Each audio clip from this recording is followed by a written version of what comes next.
Hello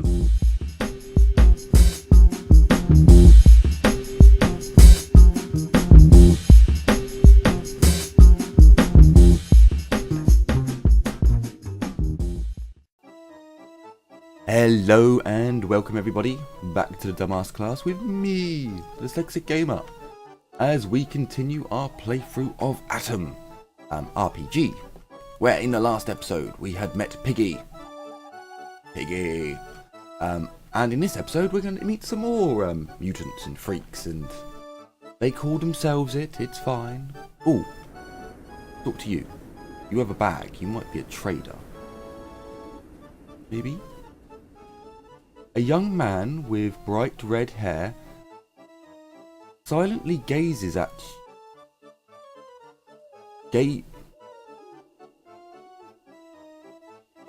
greets you by raising his hand above his head.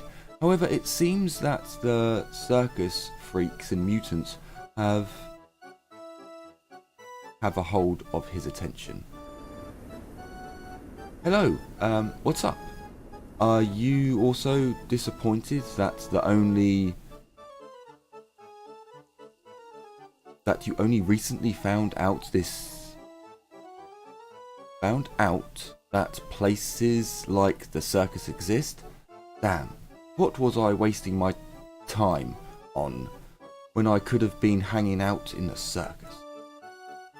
Well, comrade, you haven't missed much. The circus just got out here. That's nice. Can I ask you some questions? What's your name? People call me Jess. It's a nickname I've had ever since my stalker days. Usually nicknames are pretty common amongst stalkers. I had colleagues with pretty colourful nicknames too, like Butch, Locan. Are these people from Stalker, the game? Just to name a few. I feel they are. Is that so? Well, nice to meet you. Where do you come from? I come from somewhere with a caravan, and I'm glad I did. Just look at the circus. The only thing I like more than adventure is entertainment. True story. Okay. What do you do for a living? I'm an ex-stalker. I am selling stuff that I find. I have caches hidden all over the region. Feeling hungry? No problem. Just dig out an old car battery from the ground and bring it straight to the market to sell. I do this on purpose. I sell my goods in small quantities so that the market doesn't become oversaturated and the prices don't drop. Oh, okay. Heard any rumours? I don't often visit the town of annoying pronunciation, but I've heard that they turned their boat into an entertainment centre, that they have a brothel, a casino. What do you know? What do you know? None of this would happen in the Soviet Union. You have no 4 ciggies. Jesus, people, how is the clown able to afford this? Thank you very much for not giving me anything that I wanted.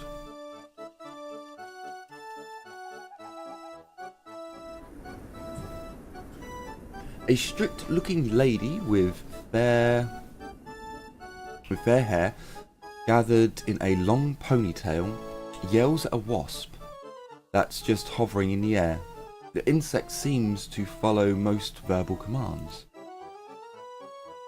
No, honey. You will fly through the ring of fire. You will, even if I have to feed you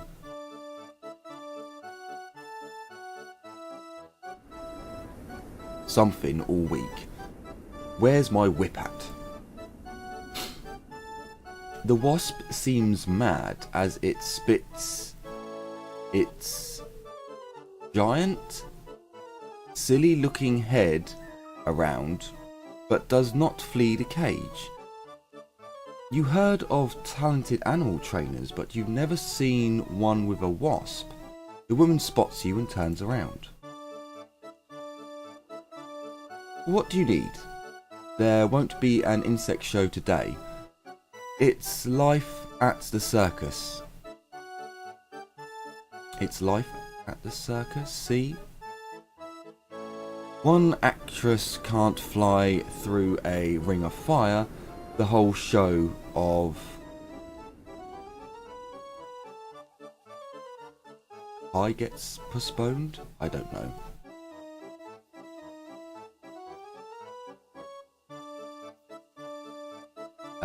That won't harm the conversation, right? How could you make a wasp so eager to serve you? Yeah, let's go for that one. No, I'm too busy with this damn wasp. The woman smiles and shrugs. Maybe they see me as a kind of spirit. A kind of spirit? The woman bears her...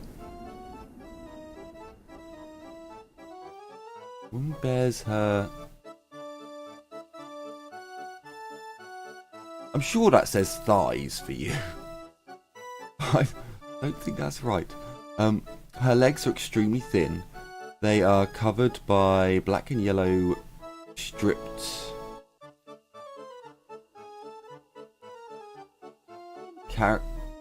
chitinous shell. Oh, okay. Also, my body creates a weird pheromone once a month.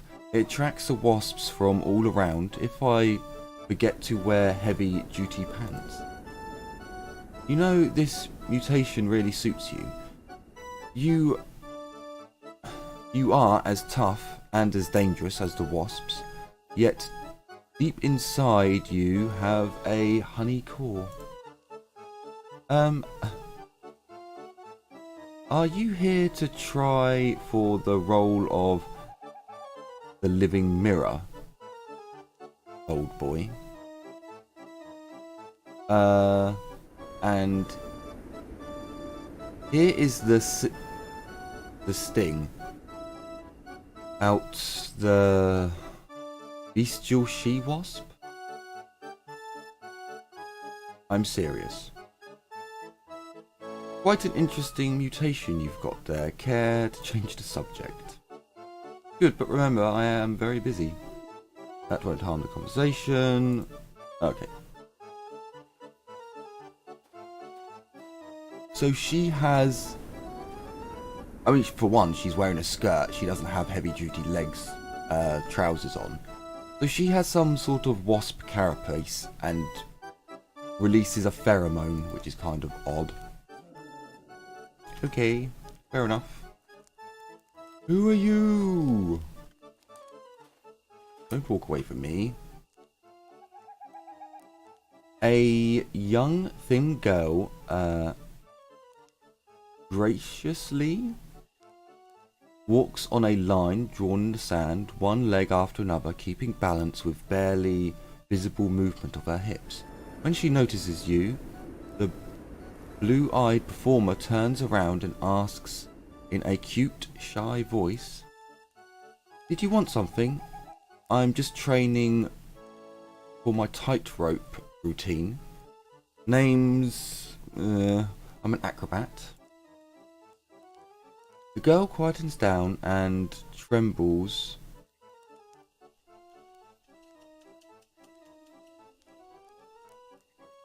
Reaching voice start coming from her lower abdomen. "Hey, Agfley, you damn cow. Who are you talking to? Some hot stallion, I bet. Don't you dare drive him away from your stupid, shy attitude, bitch. Hey, lover boy, come on closer." Agatha screams and shrinks away from you. She looks as if she was insulted and violated, but that does not stop the voice coming straight out of her lower abdomen. "Hey, bully boy. Hey, bully boy? if you're out there, I can't see shit from where I'm at. Just take off Aglyph's, whatever her name is, his clothes and start talking. And start making babies? Filled with anger, he elbows herself in the stomach and the voice stops. After a few breaths, the girl continues with her average shy voice. I'm so sorry. That wasn't me talking, so how are you? I just wanted to ask some questions. How's life in the circus? Pretty good actually. We're given a lot of laughs to the people and we earn enough food, enough to feed ourselves. I can't dream of anything more.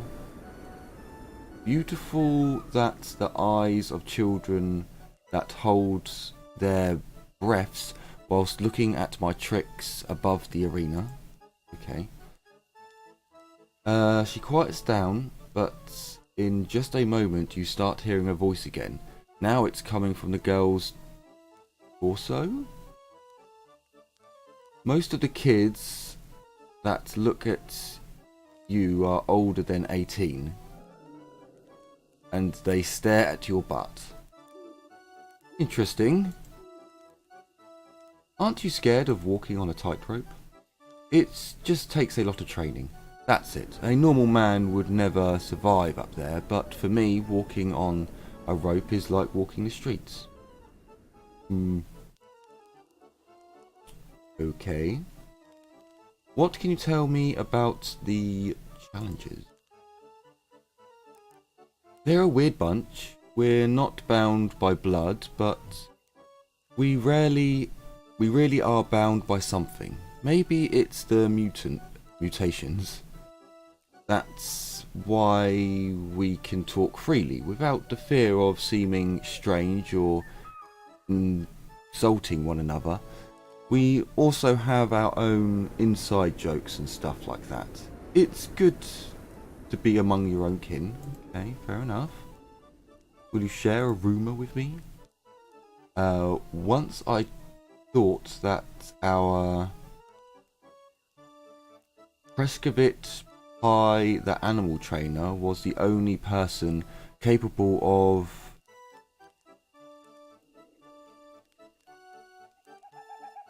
dominating a mutant insect. But then I heard about a man from Many who has a pet mimic. Myrick? And get this, he doesn't even shout at the poor thing. Like, whatever her name is, does. They are like two brothers, a human and an ant. Would you believe that? They must have the weirdest family reunion. Let's change the subject. Let's see what she has to sell first. Where did I hear the voice come from just now? Were you... there is a second voice coming from. What voice? What are you talking about?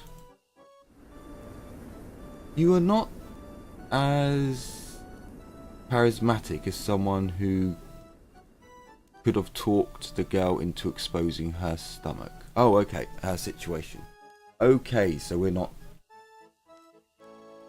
Okay, never mind. So we would need to speak to... we'd need to raise our charisma, which... attitude, I think it is. So we would need...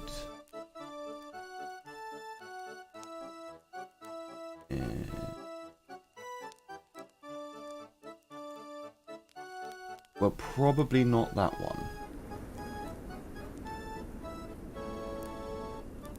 Yeah, I don't think we have any drugs or any drinks or any items that will help us there. So, with a little bit more tea.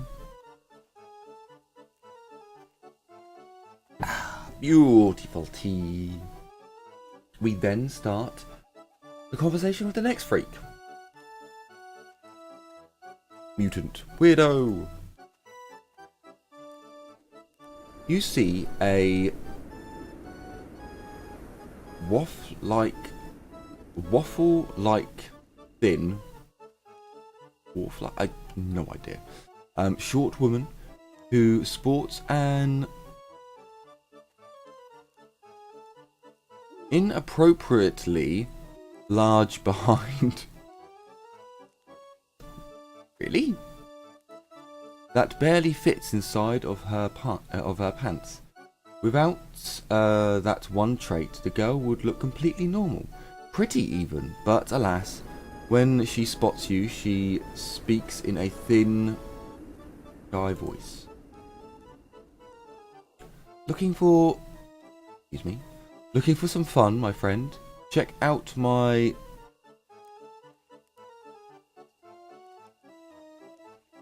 egg-lation brand. I lay eggs both day and night, so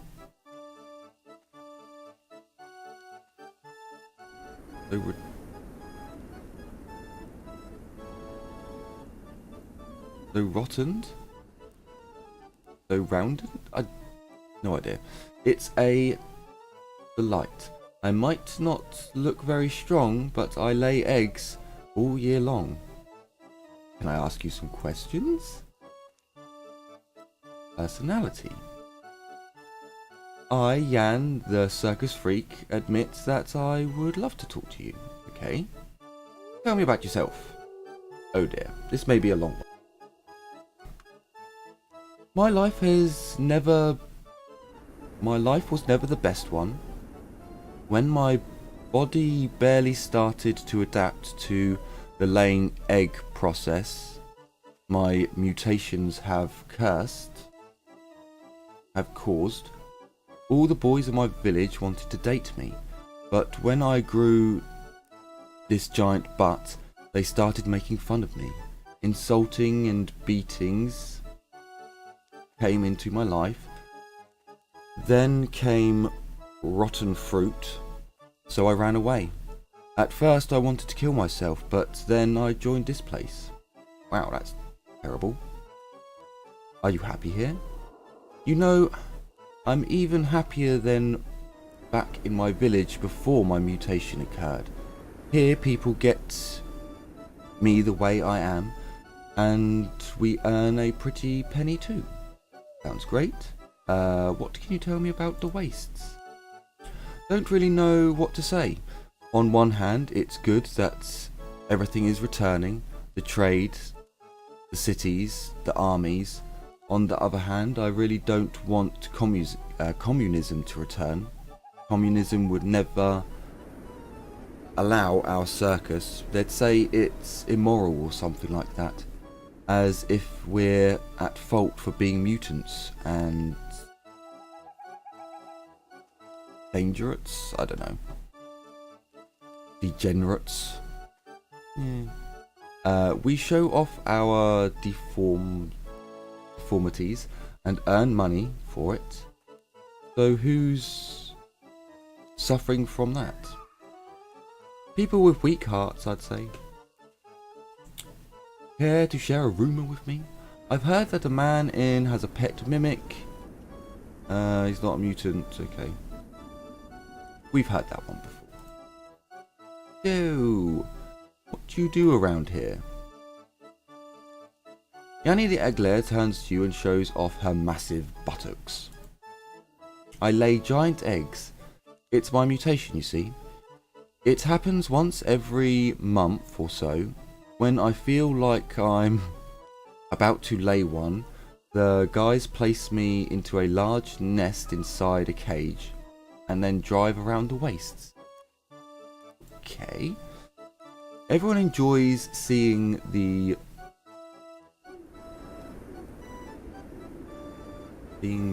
supernormal monkey of nature. Mockery? Yeah, mockery. Mockery of nature that I represent. So we gather around 500 to 600 ruples each month, and sometimes kids and old people give me sacks of grain and bowls of bread. So lovely of them. There's just one bad thing about it all. The babies inside these eggs always end up dead. Except one. But let's not talk about it. Come on.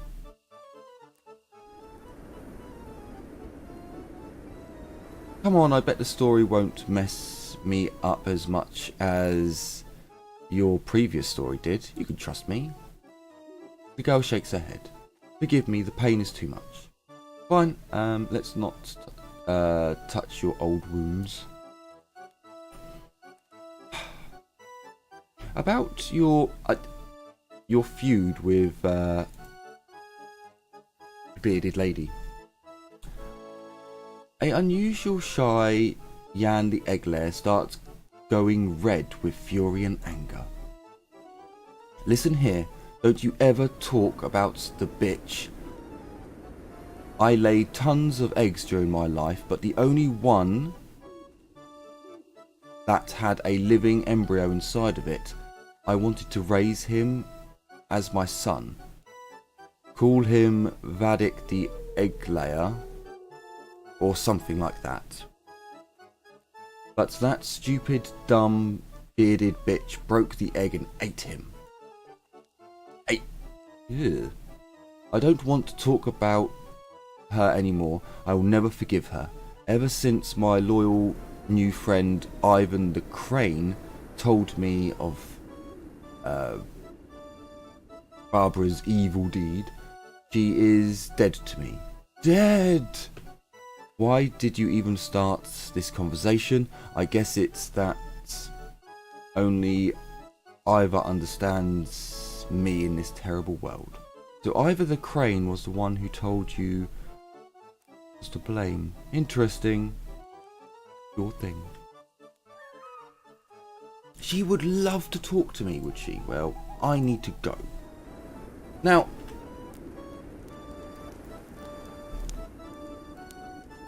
creators of the game, if you could, why could you not inflate her backside?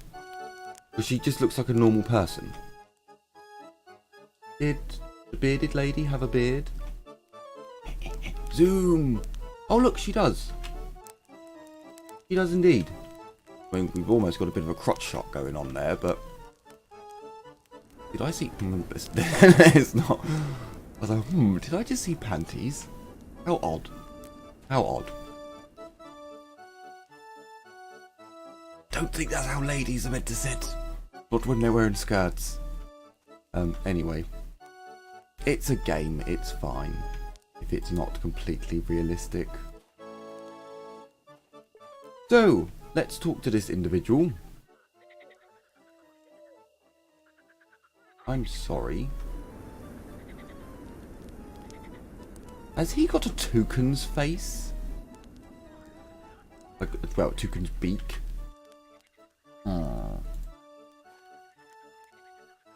Yes, yes he has. Well, that's a mutation, isn't it? I mean, surely that's not a mutation. That's your father did something very wrong with a toucan.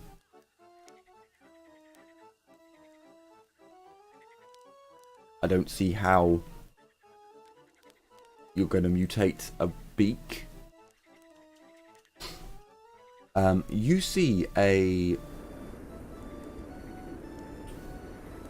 wayfish? Young man of around 20. He has large, deep eyes. Also, he sports a huge colourful beak that grows out of his face. As he sees you, he begins talking in an unpleasant voice resembling that of a parrot. Okay.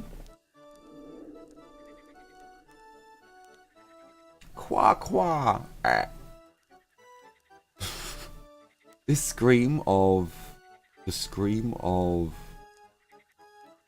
carrion, the scream of cranes that fly towards the south. I hear it, yet I'm bound to the ground. No wings I have, and neither can I fly. My name is Ivar the Crane, oh dear friend of mine. Hey, sweet rhyme, my man. Care to answer some questions? We crane are smart beasts, so please do not underestimate. Prepare not to understand most of what I shall say. The young man crosses his arms on his chest and points his beak towards the sky as he starts a sentimental story. At one point you start hearing a tiny violin playing in the background of his sad tale. I was an ordinary good-looking boy until the age of 15, but then my mouth started fusing together with my nose and hardened into a long beak. Still, my family did not panic. They fed me from tall glasses and vases, led me to the swamp where I feasted upon frogs. The bliss hath ended when my dear papa died during a hunt. After grieving for half a year, my dearest mother married some other dude, a true Leninist and hater of all mutants. He quickly made my life impossible, thus I found myself joining this troop of misfits. What are you doing in a circus? Ivar the Crane shakes his beak, all the while looking depressed, disappointed, I don't know. Oh, that's not what I really want. I would like to create art on a real theatre stage. Not here. Here I mostly sit in an improvised nest, taking care of plastic eggs or standing on one leg as the crowd cheer and jeer for me. Although a few times me and Gusty the Clown, we made real theatre shows. One of those, the Emerald Mammoth, even got a standing ovation from the crowd. In that show I was playing a burned out Soviet military officer whose service awards were taken by his friends. I stood on one leg and made bird noises, bragging my station partner to give me them back, but he just insulted me in return. Twist a real drama? Antique drama? Okay, whatever. You like it around here? Honestly, I know that there is no place better for me with my condition, but still, some days I dream of different vistages. Any good rumours?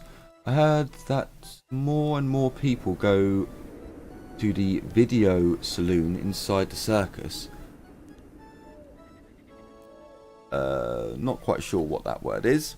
Live art is much better than old videotapes. It's stronger, more beautiful, it's alive. Okay. Like the egg.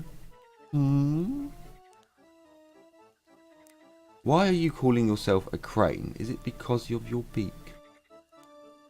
I'm not even going to bother asking that question. I'm really not. I'm investigating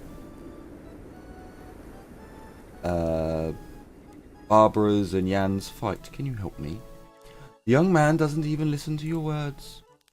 Don't even start. That bearded old cow took a child away from my best friend. No secret that my dear, although highly unoriginal, Jan the egg layer lays eggs consistently, but that one Barbara ate was alive. It had a living thing inside of it, a future child. I'd give anything for such a blessing. Attention, you notice some jealousy in his voice. You told me that you'd give anything for what Yan got. Are you a little jealous? Oh, come on. Surely we should be high enough along the line. Oh, surely you understand that I'd give anything for her to have this blessing as well. Yan the egg layer is my best friend after all, and this silly bearded lady has done nothing but evil. Evil! Lie, I also think Yan is pretty unoriginal, I don't know. Oh damn it, another fail! I will not let you mock my best friend. What are you, some sort of brute? Like the ugly wench? Tell me what happened that fateful night. Shrugs. It was like this. Happy that she will soon have a child, Yan the egg layer went to sleep with her egg in hand. She was so happy. Oh. What I wouldn't give for such happiness. So anyway, in the middle of the night, the brutish bearded lady took the egg from the hands of its mother, replacing it with a sack of tasty grain. She then ate the egg up and fell asleep, with parts of shell still in her thinking beard. I awoke several hours later from the scene of screams of Yan and helped her find the guilty party. Intelligence. Why would a bearded woman have a bag of grain? Sounds like something a crane would own. Looking and feeling cornered, Ivan the crane bends his arms and starts flapping his hands, as if trying to fly away. When this obviously fails, he yelps.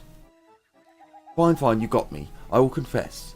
I cannot lie to an educated person such as yourself. First of all, I just wanted to hold the egg in my arms. You feel what it's like to be a mother, which I shall never be, because of a cruel fate. But the night was so dark. The something star was the only shining object in the sky. It played with my mind with its red light. I fell over. I broke the egg. And the life that was inside of it died that very instant. I wanted to run away, to kill myself, to die. But then suddenly I knew a better plan of action. Was to frame someone. You scumbag. I disposed of the small body from the egg the only way I knew how. I ate it. You disgusting freak. Ugh. Then I put the egg shards into her beard as she slept. And in the morning I got a new friend, Yan, who started hating. After learning what she had done. What I'd done. I am to blame, but even more, my loneliness is a cruel world. That this loneliness is the cruel. Stop making bloody excuses. You ate an embryo, you sick fuck. Ivor the crane starts softly weeping. You feel like this.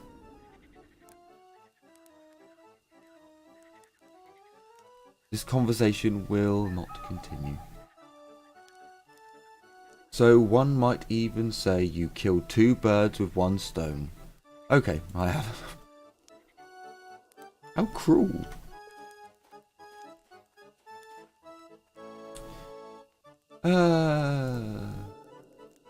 Looking for some fun. Check out the egg layer. I want to talk to you about the argument with... Listen to me, Ivan the crane confessed. He ate your baby. Yan the egg layer takes a few steps away from you, covering her mouth and letting out a muffled scream. She starts shaking uncontrollably as she slowly turns towards Ivan the Crane, who stands with his beak in the dirt. I even asked him that night, why was his beak so red? He told me he was pecking at some beets and tomatoes. But this was in reality the blood of my unborn child. My Vladimir. My God. And I cursed Barbara. Call her Barbara for now. All this time. How many times have I begged God for her death? How many black gypsy candles I burned for the devil to claim her soul. All the while the real killer was at my side. Forgive me, my sweet Barbara. Forgive me for being such a retard. Is it right? Jan the egg layer falls face first into the dirt, covering her head. It's time to leave her be. I should go. I should go now that I seem to have fucked things up for people. Let's see if I get a reward. I have scarred many people. Give me goodies. The bearded lady nods. He has a beard. Quite simple. About your fight with the egg layer. What? Go on, tell me. I found out that Yanni's egg was broken by Ivar the Crane. He wanted to feel like he was a mother, you see. Barbara's eyes light up. And then he broke the egg by accident. He framed me. It's all coming together now. Oh, just you wait until Yanni learns about this. Oh, buddy. Thank you so much. The bearded lady grabs you with both of her hands and almost squeezes the life out of you in a giant bear hug. Every bone in your body gets to feel this gratitude. Oh, I forgot how to say the word now. Gratitude. There we go. Let me tell you this. Whilst you were unpacking this place, I ventured into a couple of villages down south and let some people throw rotten fruit at me for some cash. Now I want to give it to you for your help. Just don't tell anyone here. Wait, I got 155 rubles. Is that it? I mean, you know, fair enough. You went to villages and let people throw rotten fruit at you. That's quite bad. Well, thank you so much. I was glad to help.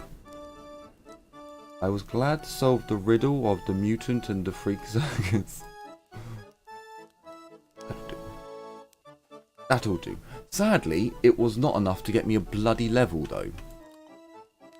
So how far? Oh no, well, bloody hell.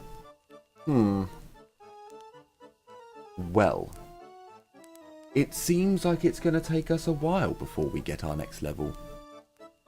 Sadness.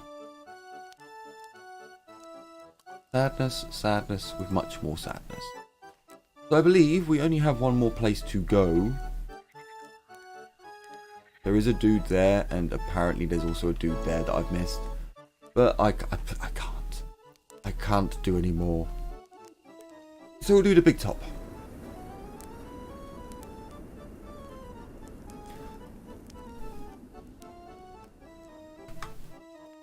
Before the entrance, there sleeps a long-nosed old lady with a wrinkled face.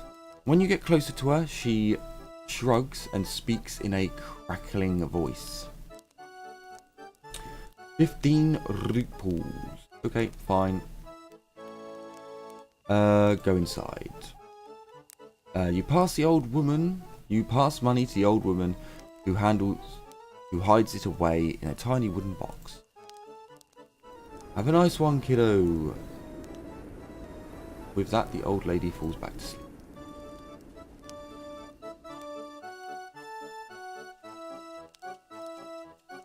There's a huge company of men gathered beneath the circus tent. Sailors willing to fight anyone. Plump merchants, grim settlers, slave traders, pimps, painted ladies, drunk mercenaries, and other weird types of people, armed with strange weapons and wearing foreign garb and gear. Every single one of the people looks at the stage with interest.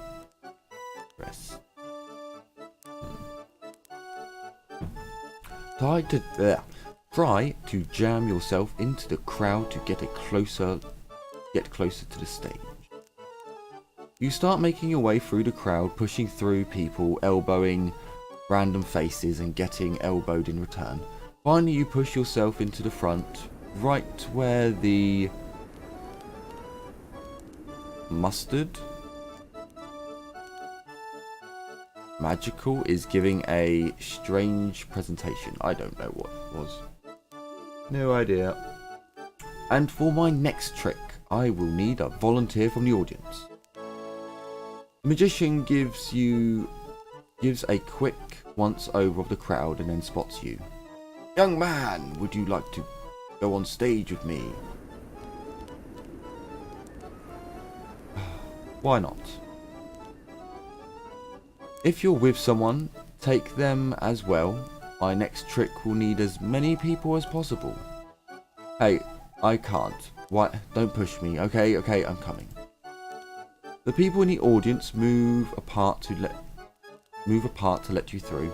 You feel a lot of different eyes upon you as you walk into the arena. Every single person in the circus is looking straight at you. Ladies and gentlemen, boys and girls, tonight I, the great Uflakov, I don't know. Fucking Russian names are a bit too much for me. Will show you a true miracle, and your role in this trick is very simple. I will start the invocation and you will have to finish it for me. Now then. Cave Imuran. Hang on. Case flip. I have no idea what he's saying. Burimbin. The magician turns to you, awaiting for any rhythm.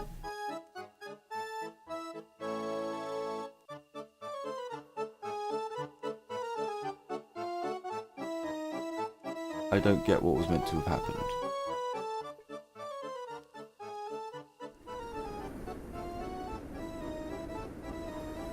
I don't get this. After the trick, you feel a bit mesmerized. The great, whatever his name is, calmly lifts his hands up, but the audience doesn't seem to be moved. You can hear some slow clapping and a single person booing. Either the trick was not that good, or people here are really too closely and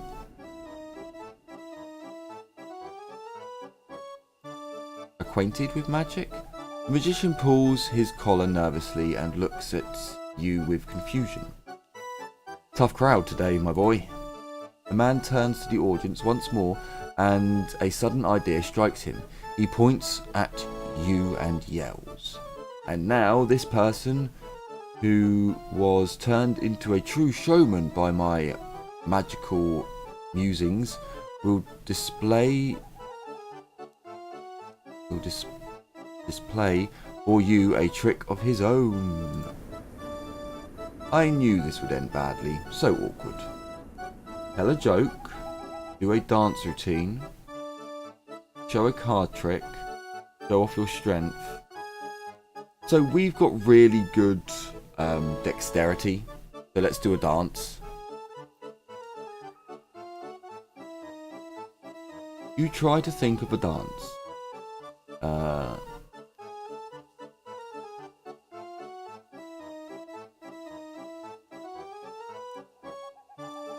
Some decent breakdance moves from the Western culture.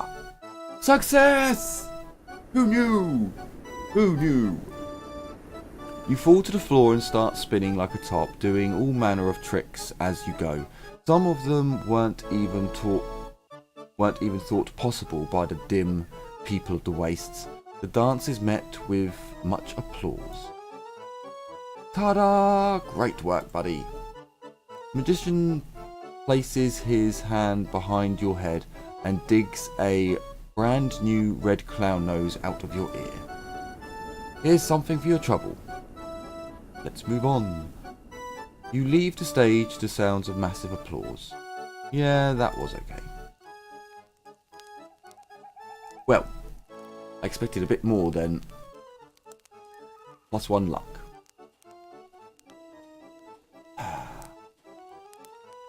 +1 luck. Well, that was a little bit sad. So also, I have not been given a quest to hunt down rats. I thought I would have got a quest like that here, but we didn't. So that's a little bit sad. I do also need to increase my health.